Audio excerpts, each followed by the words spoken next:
Shabbat, c'est la parashat Kedoshim. Il y avait une fois un roi qui commençait à prendre de l'âge et il ne savait pas à qui donner la succession, un des deux garçons. Alors il a donné une raison professionnelle de s'absenter pendant 2-3 semaines du royaume. Il a laissé aux deux garçons le royaume. L'aîné, évidemment, il s'est regardé dans le miroir, il a mis les habits royaux, il a pris des conseillers, il a eu un repas royal. Et donc il a profité vraiment de tout le plaisir et l'honneur qu'il y avait de vivre un standing exceptionnel. Le second, le contraire. Il a pris des conseillers, il est allé dans la rue, il est allé voir les gens, il est parti voir qu'est-ce qui manquait, qu'est-ce qui manquait pas. Il s'est soucié beaucoup plus des choses. Quand le roi est revenu, le père, il a pris le second. La paracha cette semaine, la Torah nous dit Kedoshim. La Torah nous demande d'être kadosh, d'être saint. Et vous serez saint, car je suis saint. Qu'est-ce que cela veut dire être saint? Nous savons tous que dans le judaïsme, il y a 613 mitzvot. C'est pas un peu déjà trop, 613 mitzvot?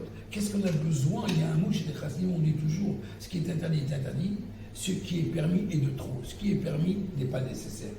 Pourquoi nous interdire quelque chose qui est permis? La Torah va t'apprendre ici que lorsque un juif il naît juif, il n'a pas choisi d'être juif. Donc il fait les mitzvot, il n'a pas trop le choix de faire ce que je lui demande, puisqu'il est né de cette manière. Je n'ai pas réellement une preuve qu'il a un amour profond pour ce qu'il fait. Parfois, il fait ces choses-là plus sous une forme d'un fardeau qu'autre chose. Par contre, quand quelqu'un il fait une amélioration de la mitzvah, ce qui est interdit est interdit, ce qui est permis est de trop, c'est là il va se sanctifier. Et là, on montre vraiment que l'impact que le juif fait sur le judaïsme, il ne le fait pas parce qu'il est obligé, mais il fait parce qu'il ressent, parce qu'il se rattache à Dieu. Et c'est là qu'on voit la grande différence dans le service qui va. Que Dieu fasse qu'on soit toujours dans la kedusha, dans la sainteté et d'élévation en élévation. Shabbat shalom.